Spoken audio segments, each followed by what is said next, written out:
హల్లెలూయా! దేవునికి స్తోత్రం. దేవుడైన యేసు ప్రభువారు ఈరోజు మనకు పరిశుద్ధ గ్రంథం నుంచి ఇస్తున్న వాగ్దానము సమూయేలు మొదటి గ్రంథం 2వ అధ్యాయం 9వ వచనం. తన భక్తుల పాదములు తొట్రిల్లకుండా ఆయన వారిని కాపాడును. దేవుడైన యేసు ప్రభువారిని మనం నమ్ముకున్న వెంటనే ఏమవుతుంది అంటే సాతానుడు మన పైన ఎక్కువగా ఫోకస్ పెడతాడు. మనము ఎలాగైనా సరే మళ్ళీ పడిపోవాలి, ఎలాగైనా సరే మనం మళ్ళీ వెనక దారిలోనే వెళ్ళిపోవాలి, మనం ఎప్పుడు దేవుడైన యేసు ప్రభువారిని నమ్మకూడదు అనే విధంగానే ఎప్పుడూ ఆలోచిస్తూ ఉంటాడు సాతానుడు. సో మనం ఎప్పుడైతే దేవుడైన యేసు ప్రభువారిని నమ్ముతామో అప్పుడు మన పైన అటాక్ ఎక్కువగా చేస్తూ ఉంటాడు.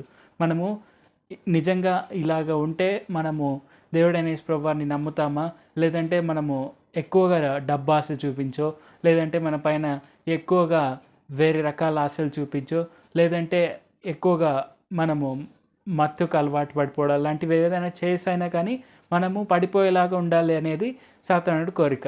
కానీ మనము దేవుడైన యేసు ప్రభువారిని నమ్ముకొని ఆయనకు ప్రార్థన చేస్తూ మనం ముందుకు సాగామంటే మన పాదాలు తొట్టిల్లకుండా, మనం కింద పడిపోకుండా, మనము వెనుకకి వెళ్ళకుండా, మనం ఎప్పుడు కూడా ముందు వైపే నడుస్తూ ఆయన మన కోసం సిద్ధపరిచిన మార్గంలోనే నడుస్తూ ముందుకు వెళ్ళడానికి దేవుడైన యేసు ప్రభువారే మనకు సాయం చేస్తారు.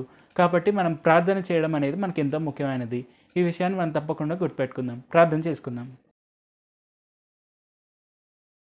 పరిశుద్ధ జీవాధిపతి జీవంగల దేవా యేసయ్య, ఈరోజు మాకు ఇచ్చిన ఈ గొప్ప వాగ్దానాన్ని బట్టి మీకే వందనాలు తండ్రి.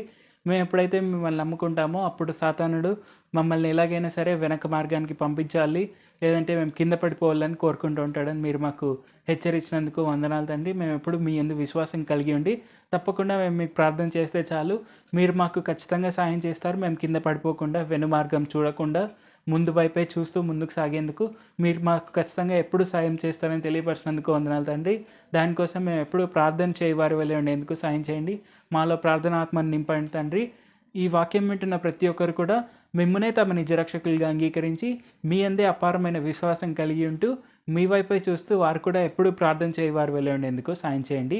ఎప్పుడు కూడా వెనక్కి తిరిగి వెళ్ళి వారి వల్లే ఉండకుండా ఉండేందుకు సాయం చేయండి. యేసు నామములో అడుగుచున్నాం తండ్రి. ఆమేన్. Thank you Jesus. దేవుడు మిమ్మల్ని ఆశీర్వదించుగాక.